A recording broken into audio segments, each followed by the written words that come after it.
berdoa benar, kita minta dikabulkan benar, tapi Allah punya hak.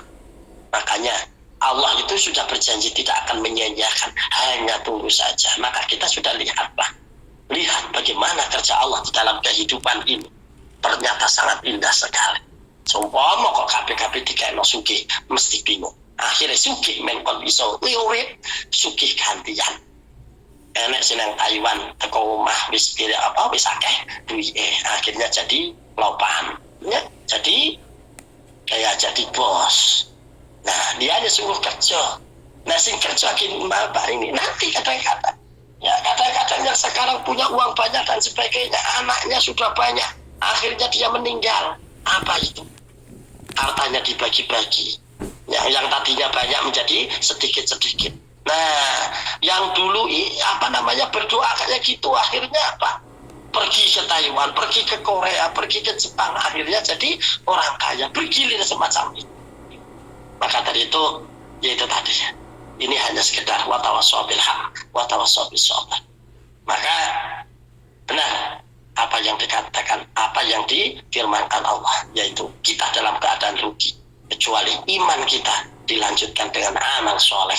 Amal soleh di sini adalah yaitu salah satunya, yaitu kita selalu berharap rahmat Allah dan bersabar dengan ujian Allah. Nah itu, terus apa yang terakhir ini yang menjadi kunci daripada kita tidak akan pernah rugi, yaitu apa? Kita watawassaw bil haq, kita saling mengingatkan. Dan dalam hal ini saya mengingatkan panjenengan, saya pun mengingatkan diri sendiri, karena saya itu juga sama seperti Anda. Apa yang saya sampaikan itu adalah apa yang ada dalam hati saya. Berarti apa? Ya berarti hati saya ini perlu jangan semacam itu, jangan seperti saya. Dan mungkin bagi panjenengan yang sama seperti saya, yuk jangan diterus-teruskan. Yuk kita saling bersama-sama. Untuk apa? Ya untuk menyadari. Jangan sampai kita berputus asa. Terus kita berdoa, terus kita beramal, terus kita berusahakan. Namun ada tata, ada kekuasaan di selain ada diri kita, yaitu Allah Subhanahu wa ta'ala. Wis intine wong urip, oke sing penting yuk qanaah nrimo ing pandune Gusti. Itu yang paling enak. Wis sekarang kita adalah sedang menjalani hidup seperti ini. Namun anak-anak kita yang akan meneruskan perjuangan kita, dan itu tidak lepas dari apa yang kita doakan untuk kita sendiri, yaitu akan jatuh ora tiba ngawak yo tiba apa bahasa Jawanya, ora tiba ngawak yo tiba gak tiba awak ya tiba teng anak ngoten nggih. Nah, iya ora tiba ngawak ya tiba anak. Insyaallah sebagaimana Nabi Ibrahim tadi berdoa, ternyata ora tiba ngawak ning tiba ing awak anak turune. Maka dari itu terus berjuang dan melanjutkan kehidupan ini. Menjadilah kita pemenang, menjadilah kita aktor untuk kehidupan kita sendiri.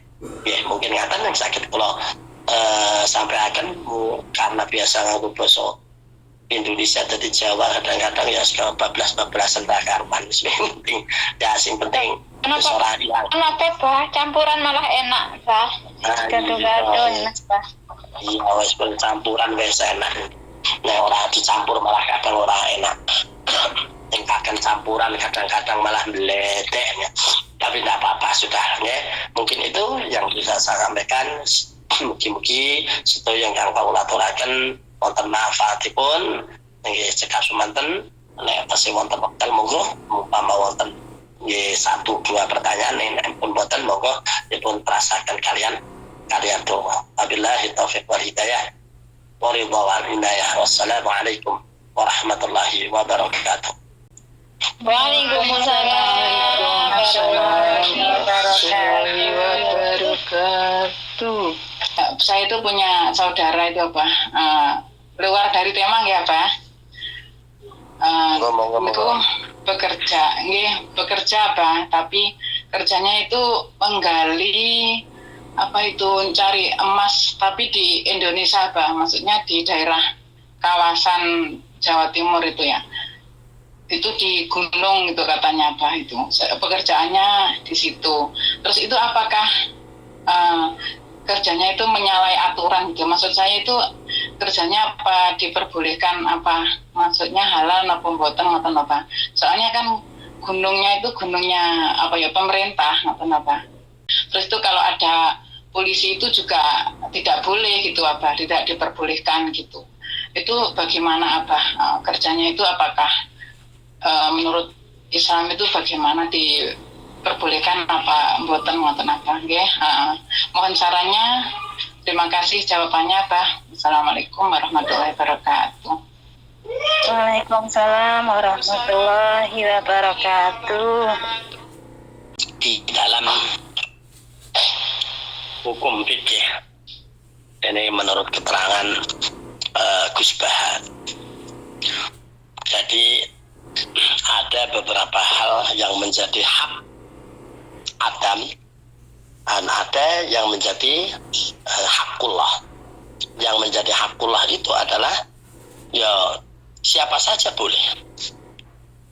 Ya pemerintah itu sifatnya dia itu ya hanyalah mengatur. Ya hanya mengatur.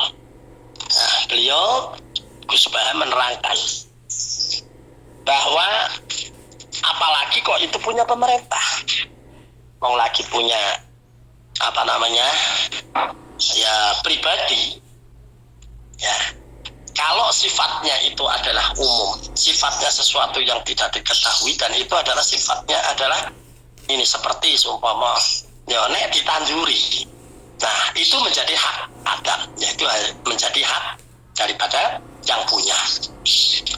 Nah namun kalau sudah tumbuh suket, ya tumbuh suket, ya kembali lagi jika si pemilik itu memang ya tidak ada hajat ataupun ada hajat, orang lain itu hukumnya secara hukum itu boleh untuk mengambil suketnya.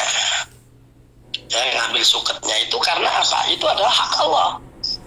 Ya, karena memang tidak bisa dikuasai apa itu kecuali rumput itu memang disengaja ditanam, sengaja di ini. Tapi kalau rumputnya itu liar, maka itu menjadi hak Allah. Ya sama seperti mas-mas yang tadi. Ya memang kalau partainya besar, ya Allah negara itu ya merasa memiliki. Ya, tapi kalau hanya sekedar mengambil untuk mungkin ya menghidupi dan sebagainya, ya itu tadi itu. Apakah itu menjadi ya boleh atau tidak boleh? Ya secara hukum syariat itu ya boleh-boleh saja, seperti cari emas di sungai ya dan sebagainya. Itu kan ya negara malah dia akan menguasai. Umpama seorang polisi melarang dan sebagainya, kalau dia dapat mungkin meminta atau mungkin dirampas, ya kadang-kadang ya malah justru dipakai sendiri. Ya nggak mungkin sampai ke negara. Nah ini, maka dari itu kalau yang semacam itu sifatnya, maka secara hukum boleh, ya boleh. Kecuali kalau memang sudah ya sifatnya adalah luas, seperti penambangan dengan alat berat dan sebagainya. Ya mungkin di situ orang sudah tidak boleh. Tapi kalau yang masih di hutan luas, itu hukumnya masih boleh secara syara. Itu ya. Dan itu bisa terjadi. Dan mungkin ya itu tadi seperti kalau kita lagi nyangkul, kok nemu emas. Nah, emas itu mungkin di pekarangan orang. Hukumnya gimana?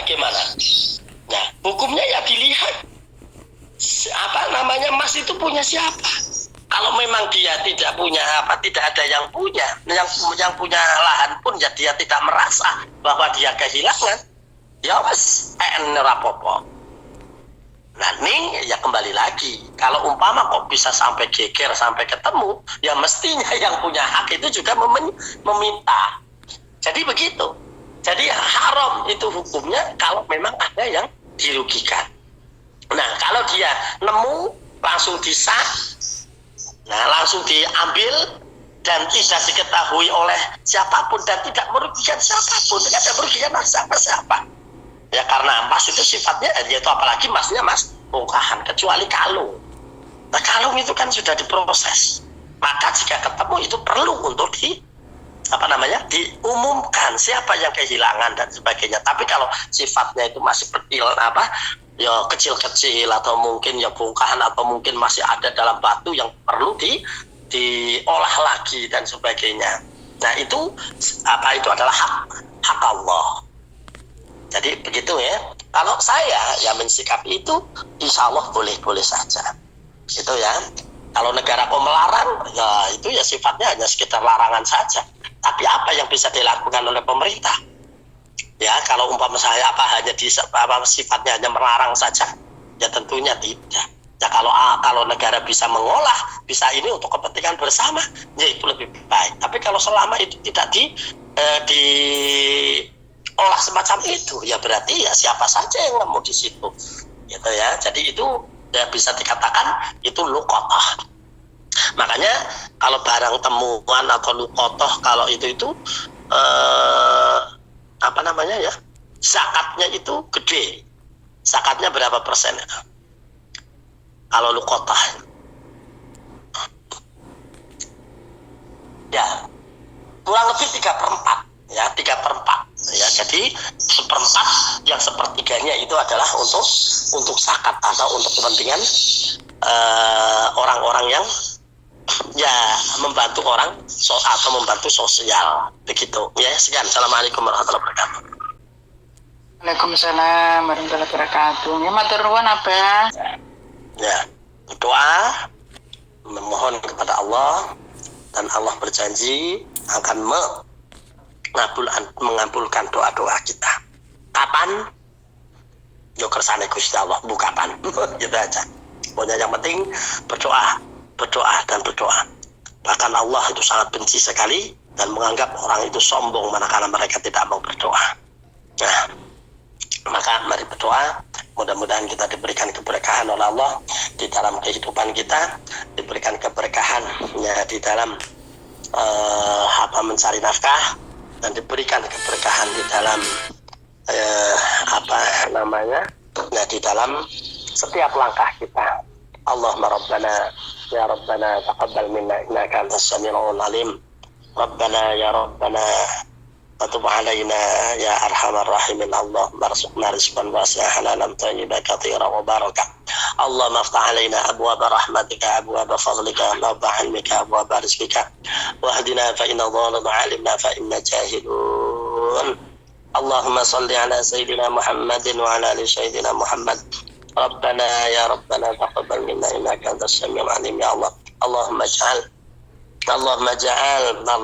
مجلس Iwamiton R wa majlis Sunan Ampel, majlisan mubarakah, majlisan makmurah, majlisan nafi'ah. Allahumma ya Rabbana ya Rabbana ya Rabbana tub alaina ya Allah.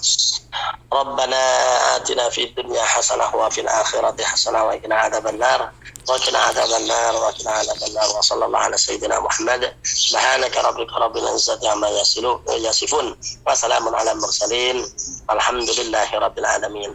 Al-Fatihah. Bismillahirrahmanirrahim. Alhamdulillah.